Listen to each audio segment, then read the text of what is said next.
She's a newly married CEO of her own makeup brand. She is a businesswoman. She is a celebrity. She's a vlogger. And she's an influencer. Chris Bernal. Ay, thank you po. Miss Tony, thank you. Kamusta ka nitong pandemic? Okay naman. May mga paunti-unting trabaho kasi nga ever since my contract expired, parang naging freelancer ako. So parang every opportunity that comes my way, talagang I grab it. Parang ganon. So tinatanggap ko lahat ng trabaho. Kahit alam naman natin, syempre tayo yung nasa high risk kasi we have to take off our mask all the time, di ba? Paano ka napasok sa showbiz? Ano yan nung bata ka pa? Gusto mo nang mag-artista?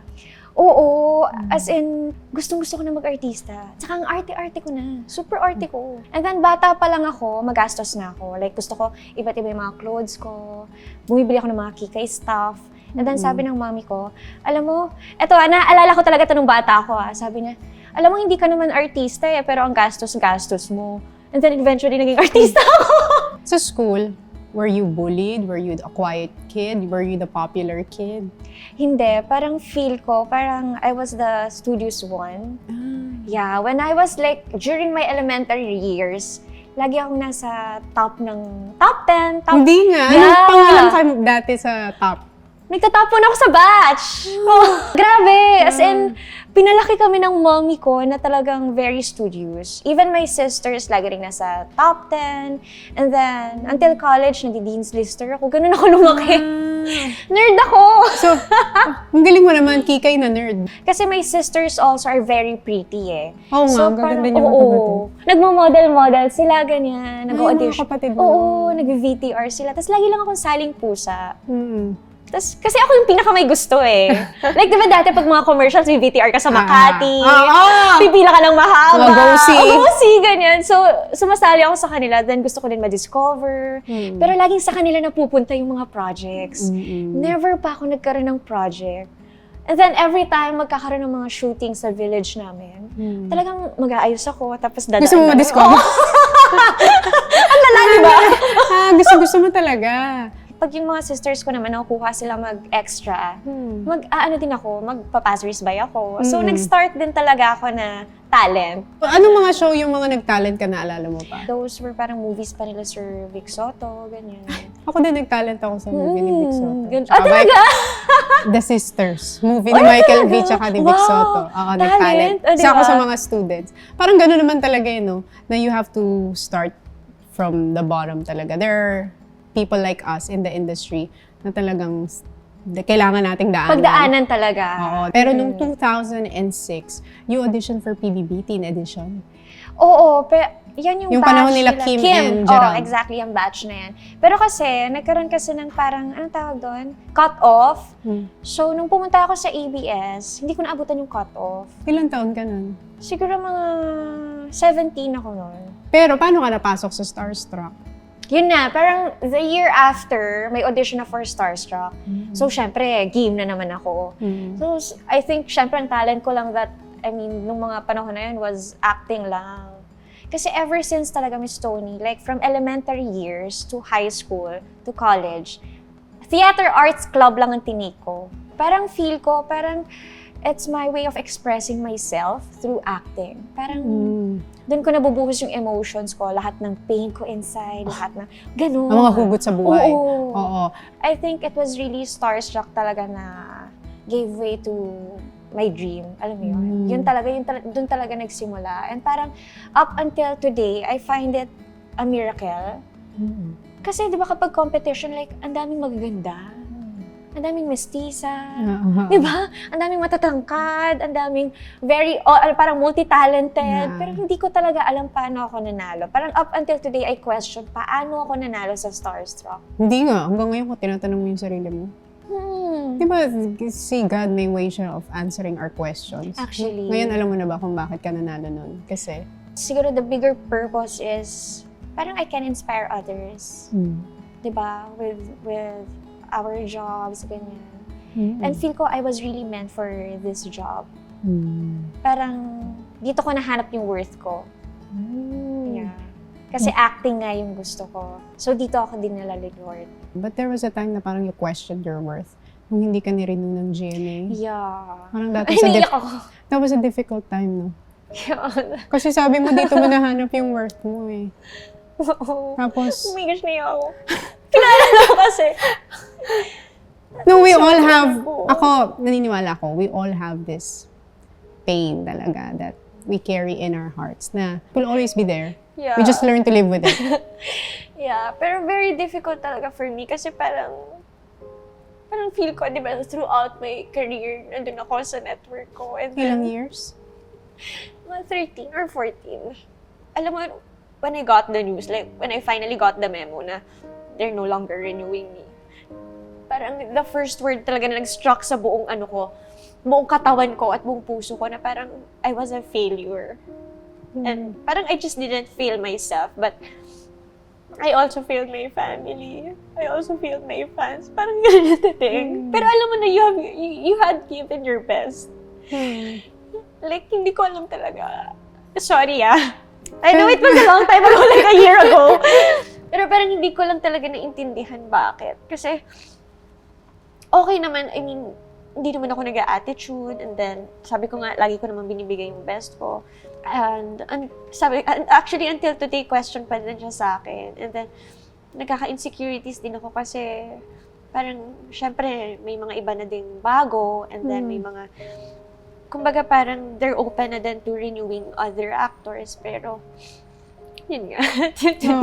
Sabi ko nga, parang sabi ko, I mean, nung bata pa ako, siguro mga 25 to 28, sabi ko, I'll only get married kapag nag-lie-low na yung career ko. And parang naramdaman ko na, okay, kinakasal na ako kasi eto na ba yun? Alam mo yun? Na, eto na ba yung, hanggang dito na lang ba talaga? But until today talaga, sinusubukan ko pa rin talaga na abutin yung peak ng career ko.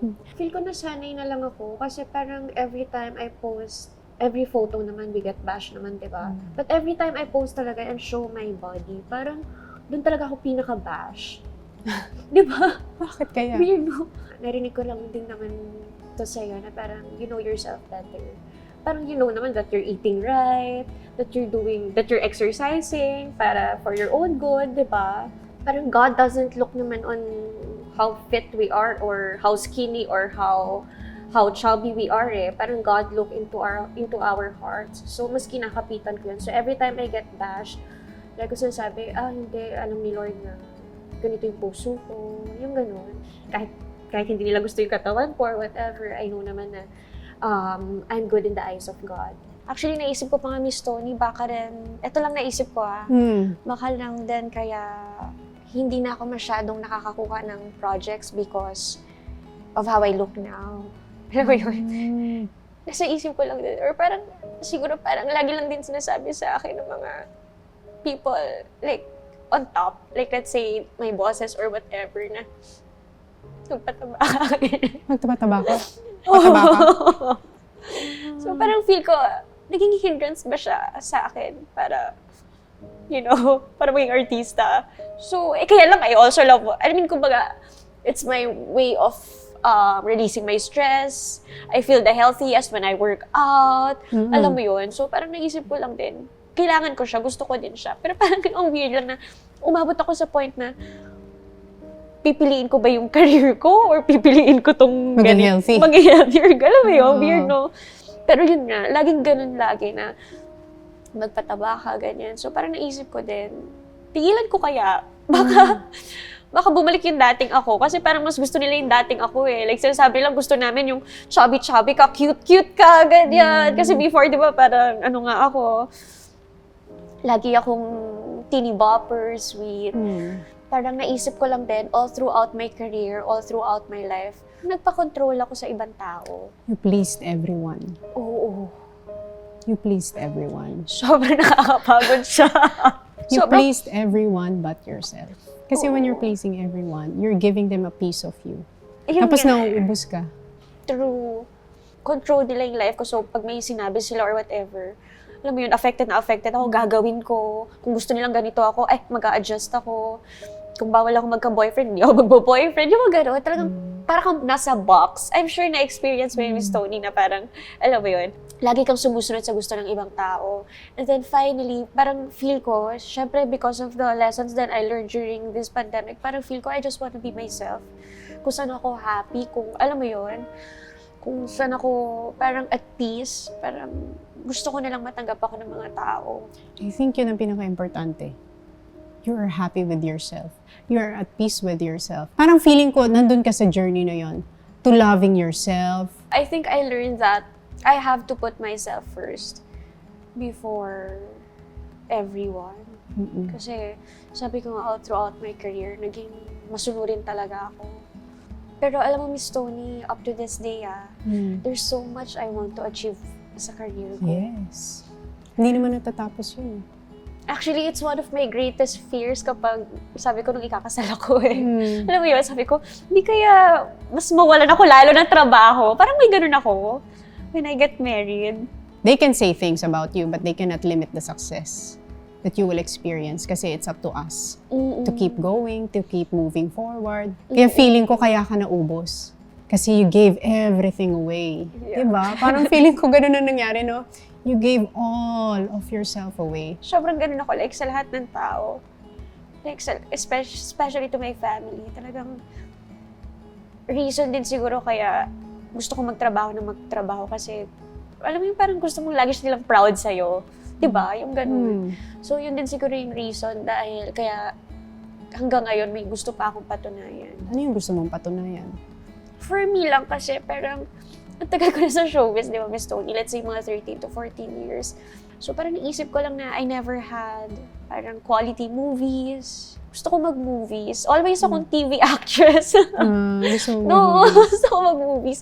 Gusto kong, at saka sa dami-dami rin ang ginawa kong shows, teleseries. Like every year may teleserye ako Never pa ako nanalo ng Best Actress Award. That's a dream. That's a dream talaga. Sabi ko talaga, sige, I would leave my career once na makatanggap na ako ng Best Actress Award. Kasi, syempre, acting nga yung gusto ko, di ba?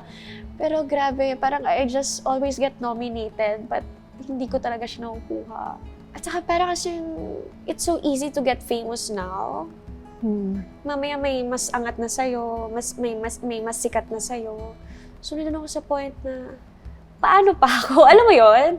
Yung paano pa ako magsistay sa showbiz? Ganun. So, ba't ka pa nagsistay sa showbiz? Acting is my passion and feel ko through showbiz, I get to, parang express nga who I am and napapakita ko talaga kung ano yung gusto kong gawin sa buhay. Alam mo yun? Yung etong trabahong to. Kaya nga, feel ko nga nahanap ko na yung sinasabi ni Lord sa akin kung bakit ako nanalo. Feel ko nga I was meant talaga for this. Oo, dahil gusto ko talaga siya. Ano naman yung nabibigay sa'yo ng asawa mo? Asawa mo na siya. Yes. Yes. Yeah. Paano kanya nasusupport? Paano kanya sinasamahan dito sa journey mo, dito sa struggles mo when you're going through hardships? Anong lagi niya sinasabi sa'yo? Wala. Alam mo, actually, na-realize ko nagkaroon ako ng best friend. Kasi parang sa showbiz, ang hirap maghanap ng true friend. Parang ganun. Actually, sinasabi nga nila, bakit wala akong friends in showbiz? Even nung kasal ko, only few as in halos wala nga eh. Pero never talaga ako nagkaroon ng as in dikit na showbiz friend. Kasi parang, feel ko takot ako makipagkaibigan. Alam mo yun? Hindi ko alam kung sino yung totoo sa akin. Hindi ko alam kung sino yung... Alam mo yun, sa mundo kasi natin, parang, hindi ko alam kung sino pagkakatiwalaan mo, di ba?